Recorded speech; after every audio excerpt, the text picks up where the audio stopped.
सबसे पहले शिव गुरु के चरणों में प्रणाम करती हूँ, मेरा प्रणाम स्वीकार हो। मैया पार्वती के चरणों में प्रणाम करती हूँ, मेरा प्रणाम स्वीकार हो। कार्तिक गणेश दोनों भैया के चरणों में प्रणाम करती हूँ, मेरा प्रणाम स्वीकार हो। हरिंदर भैया नीलम दीदी के चरणों में प्रणाम करती हूँ, मेरा प्रणाम स्वीकार हो। आप सभी गुरु भाई बहन के चरणों में प्रणाम करती हूँ, मेरा प्रणाम स्वीकार हो। और महादेव से दया मांगती हूँ कि हे महादेव, जितने मेरे गुरु भाई बहन हैं सबका रुका हुआ काम बनाइए, सब पे दया कीजिए, पल पल दया कीजिए। आज मैं जो कथा आप लोग को सुनाने जा रही हूँ, भगवान के भरोसे रहने वाला भक्त की कथा सुनाने जा रही हूँ। कथा बहुत सुंदर है, शुरू से अंत तक सुनिए। कथा अच्छा लगे तो मेरे वीडियो को लाइक कीजिए। अगर आप लोग मेरे चैनल पर नए हैं तो चैनल को सब्सक्राइब कीजिए, घंटी के निशान को जरूर प्रेस कीजिए ताकि कोई भी कथा डाले आप लोग पास आसानी से पहुंच जाए। रोज महादेव का नए नए चर्चा सुन सके, महादेव से जुड़ सके। दोस्तों में रिश्तेदारों में शेयर कीजिए, कमेंट बॉक्स में हर महादेव जरूर लिखिए। भगवान का नाम बोलने से, लिखने सुनने से सारी कष्ट, सारी परेशानियां दूर होती है।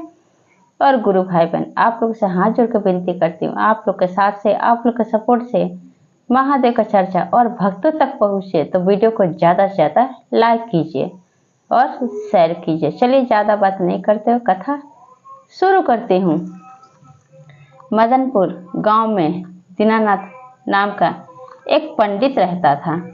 उसकी पत्नी का नाम उर्मिला था। उसकी एक लड़की थी, उसका नाम आनंदी था। जो दीनानाथ पंडित था वो महादेव का परम भक्त था।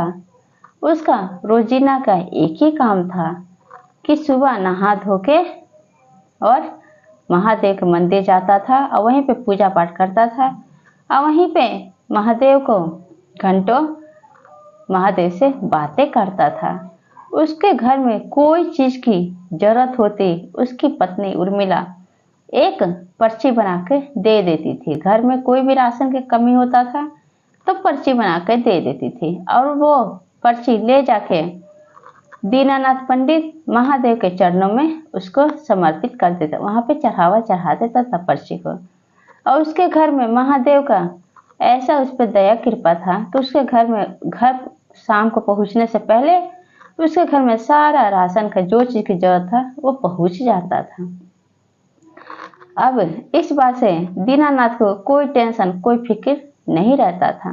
धीरे धीरे समय बीत रहा था। आनंदी बड़ी हो गई थी छोटी से। अब उर्मिला कहती है दीनानाथ पंडित से कि अब आप लड़का देखना शुरू कर दीजिए।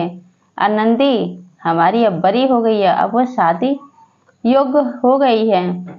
तब कहते हैं दीनानाथ पंडित, भाग्यवान, तुम क्यों परेशान हो रही हो, सब शिव गुरु हमारे कर देंगे। तब उर्मिला को बहुत इसका गुस्सा आता है।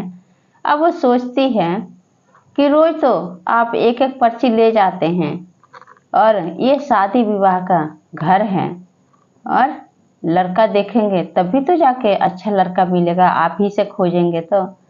अब जो दीनानाथ पंडित था तो उसको भगवान पे बहुत भरोसा था, निष्ठा विश्वास था।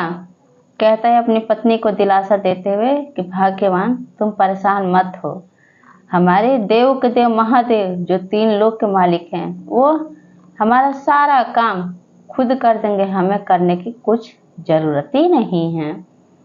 अब क्या होता है कि अब अगले दिन फिर दीनानाथ पंडित चले जाते हैं मंदिर और मंदिर जाके और अपनी मन की सारी इच्छा महादेव को बताते हैं। महादेव की पूजा करने के बाद वहां पे बैठ जाते हैं और कहते हैं कि हे प्रभु, हे शिव गुरु, आप तो जानते हैं कि मैं सिर्फ आप ही के भरोसे हूँ और आप ही का भक्त हूँ, आप ही पे निष्ठा विश्वास है मुझे। मेरा सारा बिगड़ा हुआ काम आप ही बनाएंगे, जिसका कोई नहीं होता उसके आप होते हैं।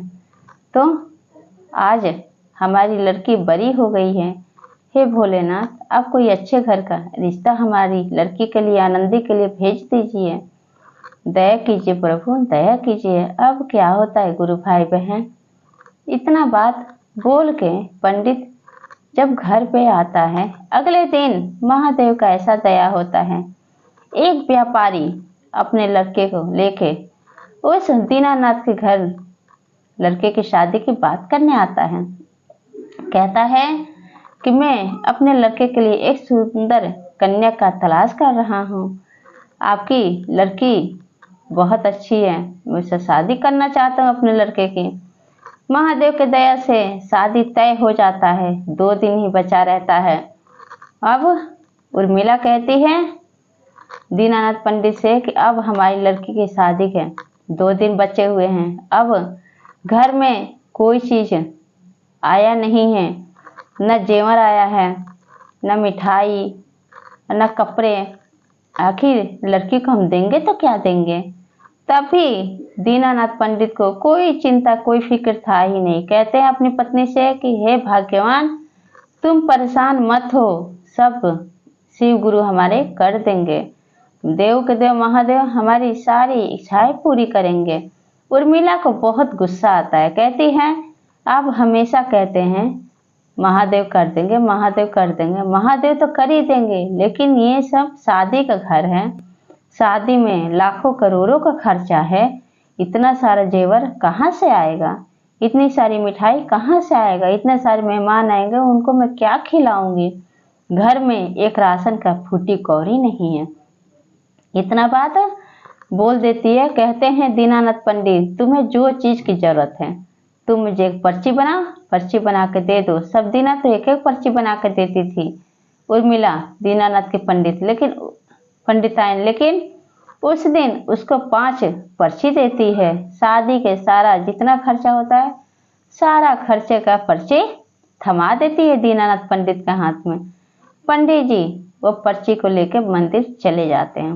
वहाँ पूजा पाठ करके महादेव के चरणों में 5 पर्ची वहाँ पे चढ़ावा में चढ़ा देते। कहते हैं कि हे प्रभु, हे महादेव, आप मेरी लाज बचाइए।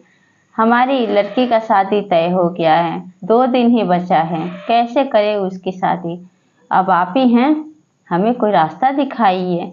आप तो जानते हैं कि मैं सिर्फ आप ही के भरोसे रहता हूँ। मैं तो कोई काम करता नहीं हूँ, मैं तो खुद एक निकम्मा हूँ। मुझे कुछ आता नहीं है काम, सिर्फ आपका पूजा पाठ करने आता है, आपका चर्चा करने आता है और आपसे बातें करने आता है। अभी इतना बात ये सब कर ही रहे थे पंडित जी दीनानाथ कि इधर इनके घर पे, दीनानाथ पंडित के घर पे एक धन्ना सेठ बड़ी सी कार से आ जाते हैं और आके और कहते हैं, उर्मिला पूछती है कि आप कौन हैं।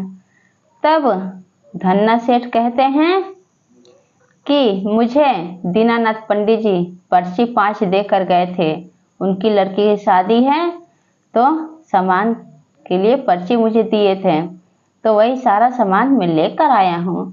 उर्मिला समझ नहीं पाती है कि वो धन्ना सेठ कोई और नहीं स्वयं महादेव हैं। कार से सारा सामान आता है, गाड़ी में सामान और सब भर के ला के वो धन्ना सेठ उनके घर में भर देते हैं दीनानाथ के। अब दीनानाथ शाम को मंदिर से जब घर आते हैं तो घर में क्या देखते कि घर में सब कुछ भरा हुआ है। राशन से लेके सोफा सेट, पलंग, कुर्सी सब कुछ भरा था। जेवर से डब्बे डब्बे मिठाई और जेवर की कमी नहीं रहता है। अब पूछते हैं दीनानाथ पंडित अपनी पत्नी से कि ये बताओ कि ये सब कौन दे गया। उर्मिला कहती है आपको पता नहीं है, अब धन्ना सेठ को 5 पर्ची थमा के गए थे कि ये सामान मेरी लड़की की शादी में पहुंचा देना घर पे, तो वही धन्ना सेठ सारा सामान लेकर आए थे। अब महादेव की ये लीला देख के अब दीनानाथ पंडित कहते हैं कि हे भाग्यवान, तुम जैसा बेवकूफ़ तो कोई नहीं है। तब कहते हैं कि मैं बेवकूफ़ कैसे हो गई हूँ। तब कहते हैं कि वो कोई और नहीं, महादेव आए थे हमारे घर पे। मुझसे ज़्यादा तो तुम भाग्यशाली हो कि महादेव का दर्शन तुम्हें हुए। मैं तो इतना रोज नित्य प्रतिदिन महादेव के मंदिर में पूजा पाठ करता हूँ, महादेव का चर्चा करता हूँ, महादेव का भक्त हूँ, लेकिन कभी महादेव मुझे दर्शन नहीं दिए।